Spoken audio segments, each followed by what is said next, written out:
Good morning विद्यार्थी मित्रांनो, विज्ञान विषयाच्या तासिकेत आपले सर्वांचे स्वागत आहे। तर आज आपण वर्ग 8चा धातू अधातू या घटकातील उपघटक अभ्यासणार आहोत, तो म्हणजे धातूचे रासायनिक गुणधर्म। आपण याआधी धातूचे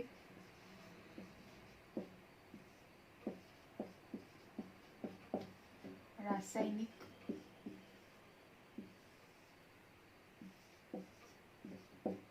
गुणधर्म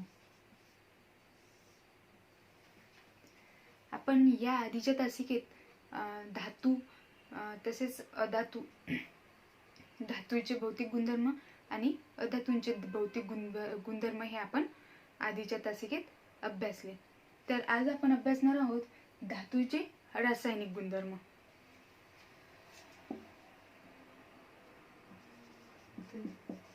धातूचे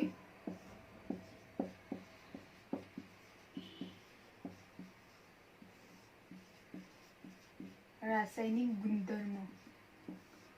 तर आपण याच्यामधील पहिला मुद्दा अभ्यासणार आहोत, तो म्हणजे इलेक्ट्रॉन संरूपण।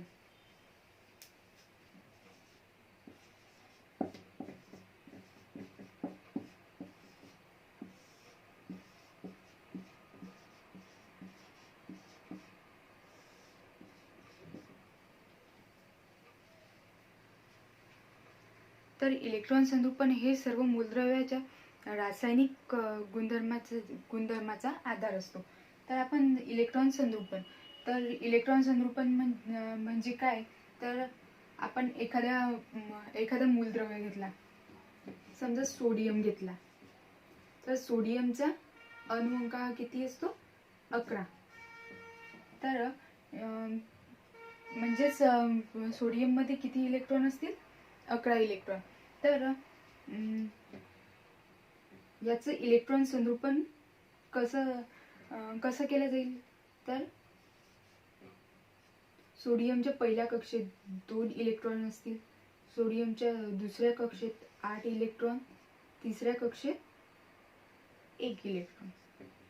तर हे झालं मूलद्रव्याचं इलेक्ट्रॉन संरूपण। तर आपण आता धातूचे इलेक्ट्रॉन संरूपण पाहणार आहोत। तर त्याच्यामध्ये शक्यतोवर सर्व धातूंच्या बाह्यतम कक्षेमध्ये 1, 2 किंवा 3 जास्तीत जास्त एवढे इलेक्ट्रॉन असतात। तर धातू काय करतात, तर स्वतः जवळचे म्हणजेच त्यांच्या बाह्यतम कक्षेतील इलेक्ट्रॉन हे डोनेट करतात, म्हणजे दुसऱ्या मूलद्रव्याला देतात। म्हणजेच काय करतात ते, तर स्वतःवर प्लस चार्ज म्हणजे धन प्रभार निर्माण करतात आणि धन प्रभार निर्माण करून स्वतः म्हणजे कॅटायनची निर्मिती करतात। तर आता आपण काही मूलद्रव्य आणि मूलद्रव्यांचा अणुअंक तसेच इलेक्ट्रॉन संरूपण हे आपण पाहणार आहोत। पहिल्यांदा आपण सोडियम हा धातू घेणार आहोत। सोडियम, मॅग्नेशियम आणि ॲल्युमिनियम। तर सोडियमचा अणुअंक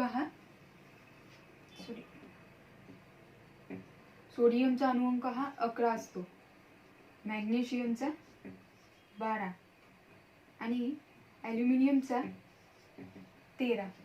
तर आता आपण इलेक्ट्रॉन संरूपण पाहणार आहोत। तर सोडियमचं इलेक्ट्रॉन संरूपण आपण आताच पाहिलं कसं असणार आहे। म्हणजे सोडियमच्या पहिल्या कक्षेत 2 इलेक्ट्रॉन असतील, दुसऱ्या कक्षेत 8 इलेक्ट्रॉन आणि बाह्यतम कक्षेत 1 इलेक्ट्रॉन असणार। तसेच मॅग्नेशियमचं सुद्धा आहे। तर मॅग्नेशियमच्या पहिल्या कक्षेमध्ये 2 इलेक्ट्रॉन असतील, दुसऱ्या कक्षेमध्ये 8 इलेक्ट्रॉन आणि बाह्यतम कक्षा म्हणजेच तिसरी कक्षा त्याच्यामध्ये 2 इलेक्ट्रॉन असतील। तसेच ॲल्युमिनियमचं सुद्धा आहे. तर ॲल्युमिनियमचा अणुअंक हा 13 आहे. तर ॲल्युमिनियमच्या पहिल्या कक्षेत 2 इलेक्ट्रॉन असतील, दुसऱ्या कक्षेत 8 इलेक्ट्रॉन आणि बाह्यतम कक्षेत 3 इलेक्ट्रॉन असतील. तर हे झालं मूलद्रव्य, अणुअंक आणि त्याचं इलेक्ट्रॉन संरूपण. आपण आताच धातूचे इलेक्ट्रॉन संरूपण पाहिले. तर आता आपण दुसरा मुद्दा अभ्यासणार आहोत धातूच्या रासायनिक गुणधर्माचा, तो म्हणजे आयनांची निर्मिती.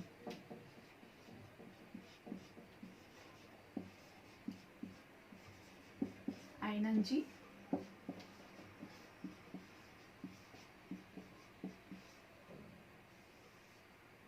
निर्मिती. तर धातूंमध्ये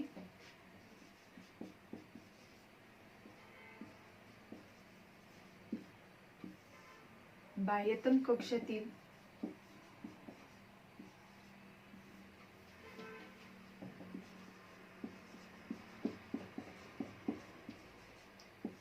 इलेक्ट्रॉन गमावून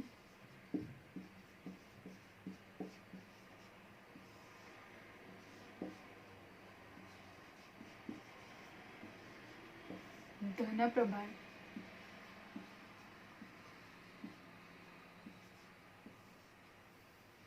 निर्माण करण्याची क्षमता असते.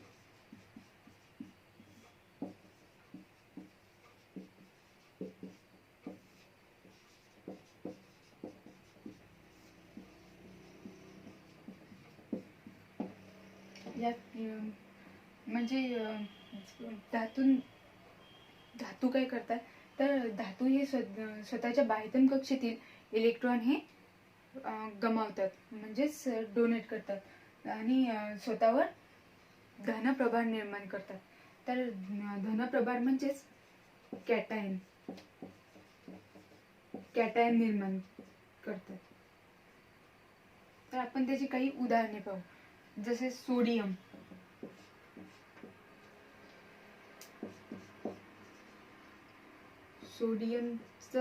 अणुअंक आपण आताच पाहिला 11 आणि त्याचं इलेक्ट्रॉन संरूपण 2, 8 आणि 1 अशा प्रकारे असते.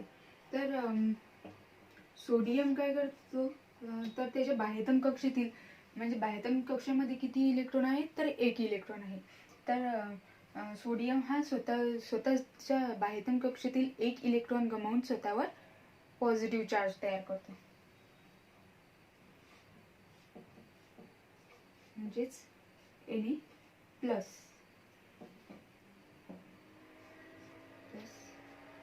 +1 इलेक्ट्रॉन. म्हणजे धातू काय करतात, तर स्वतःजवळचा बाह्यतम कक्षेतील इलेक्ट्रॉन गमावून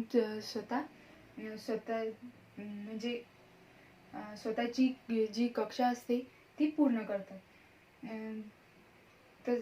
तसेच आणि स्वतःवर धनप्रभार म्हणजेच कॅटायन निर्माण करतात.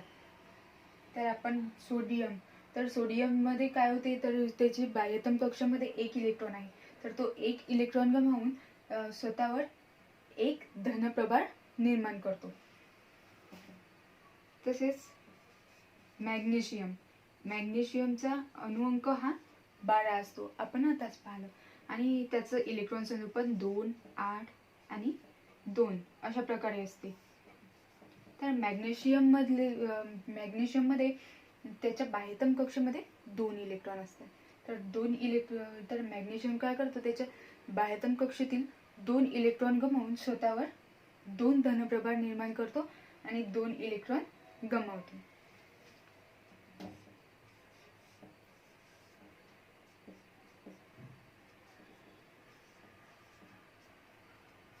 तर मॅग्नेशियम मध्ये किती इलेक्ट्रॉन राहतील, पहिल्या कक्षेमध्ये 2 आणि दुसऱ्या कक्षेमध्ये 8 इलेक्ट्रॉन, आणि 2 इलेक्ट्रॉन मॅग्नेशियमने गमावले स्वतःजवळचे. आणि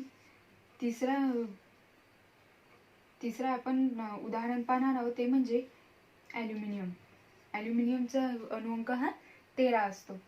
आणि त्याचे इलेक्ट्रॉन संरूपण हे 2, 8, 3 अशा प्रकारे असते. तर ॲल्युमिनियममध्ये बाह्यतम कक्षामध्ये 3 इलेक्ट्रॉन असतात. तर ॲल्युमिनियम हा स्वतःच्या बाह्यतम कक्षातील 3 इलेक्ट्रॉन गमावून स्वतःवर 3 धनप्रभार निर्माण करतो. म्हणजेच Al प्लस प्लस आणि प्लस. त्याच्या बाह्यतम कक्षेमध्ये किती राहतील मग इलेक्ट्रॉन? 8 आणि पहिल्या कक्षामध्ये 2, तर प्लस 3 इलेक्ट्रॉन. तर अशा प्रकारे आपण आयनांची निर्मिती धातूंमध्ये कशी होते हे पाहिलं. तर आता आपण तिसरा मुद्दा अभ्यासणार आहोत, तो म्हणजे ऑक्सिजन बरोबर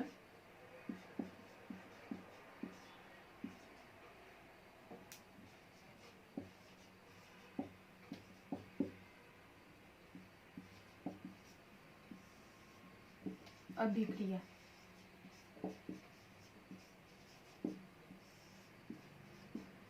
म्हणजे धातूची जर ऑक्सिजन बरोबर अभिक्रिया झाली तर काय तयार होते? तर धातू प्लस ऑक्सिजन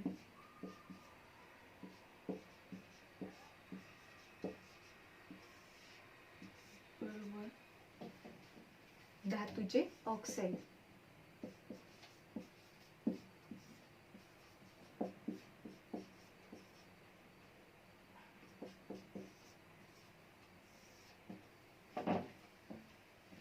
जर कोणत्याही धातूची ऑक्सिजन बरोबर अभिक्रिया झाली तर त्यापासून धातूचे ऑक्साईड तयार होते आणि जे तयार होणारे धातूचे ऑक्साईड असते ते आम्लारी धर्मी असते.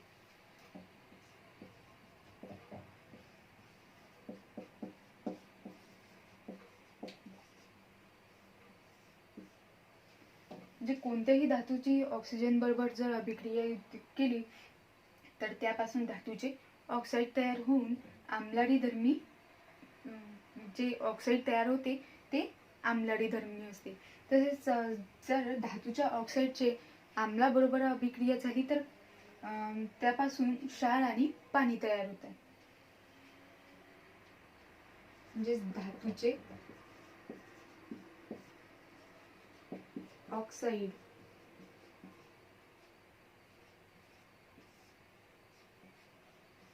प्लस आम्ल.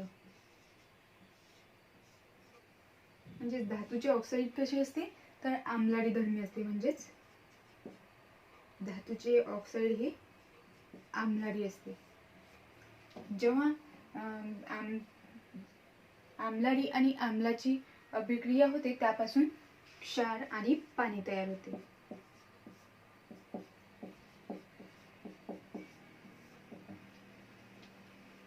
तर ऑक्सिजन बरोबर अभिक्रिया पाहिली आपण की धातू आणि ऑक्सिजन म्हणजे धातू प्लस ऑक्सिजन.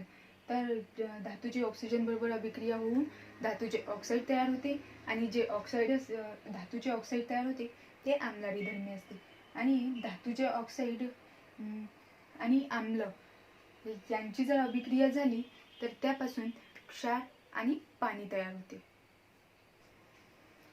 तर आता आपण पाहणार आहोत चौथा धातूच्या रासायनिक गुणधर्माचा चौथा मुद्दा म्हणजेच आम्लाबरोबर अभिक्रिया.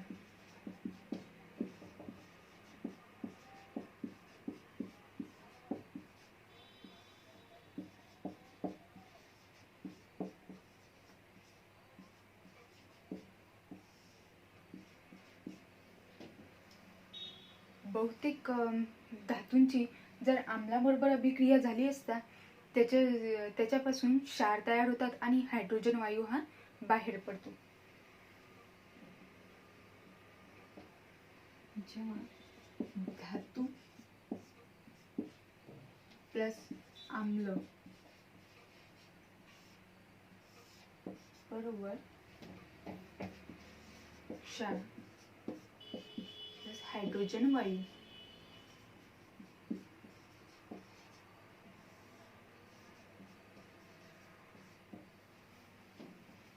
म्हणजेच या अभिक्रियेमध्ये काय होते तर धातूची विरल आम्लासोबत.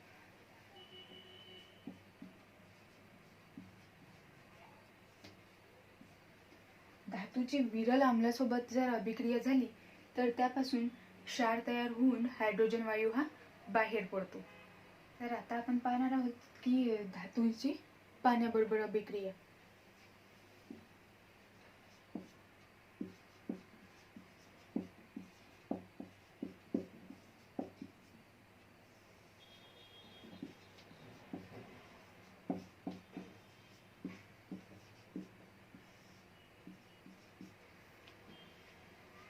तर काही धातूंची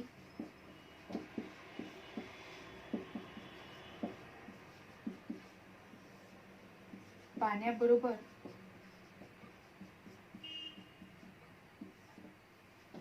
अभिक्रिया होऊन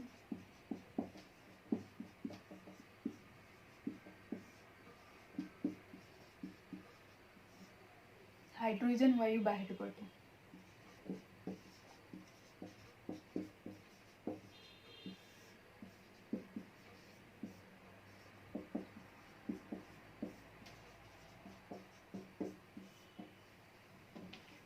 तर पाण्याबरोबर जर काही धातूंची अभिक्रिया झाली तर हायड्रोजन वायू हा बाहेर पडतो. तर अशा प्रकारे आपण धातूंचे रासायनिक गुणधर्म हे अभ्यासले. तर आपण पहिला मुद्दा अभ्यासला तो म्हणजेच इलेक्ट्रॉन संद्रुपण.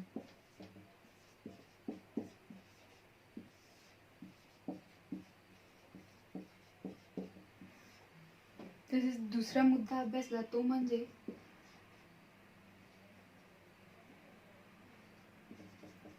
आयनांची निर्मिती.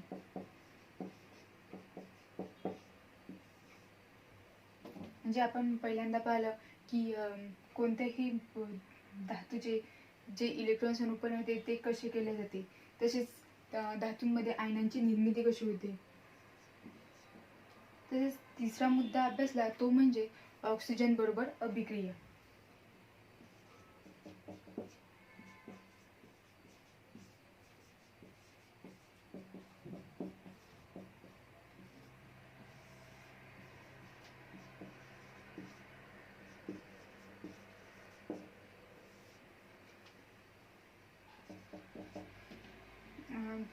तर आपण ऑक्सिजन बरोबर अभिक्रिया जेव्हा धातूची होते तेव्हा धातूंची ऑक्साईड तयार होतात हे सुद्धा आपण पाहिलं. तसेच चौथा मुद्दा अभ्यासला तो म्हणजे आम्लाबरोबर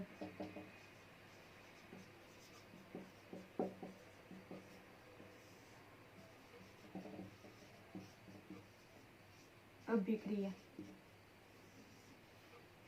आणि शेवटचा मुद्दा अभ्यासला तो म्हणजे पाण्याबरोबर अभिक्रिया.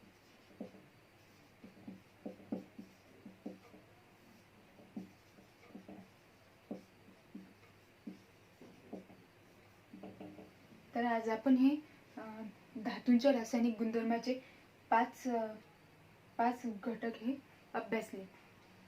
तर आपण पुढील तासिकेत अधातूंची रासायनिक गुणधर्मे कोणती हे आपण अभ्यासणार आहोत. धन्यवाद.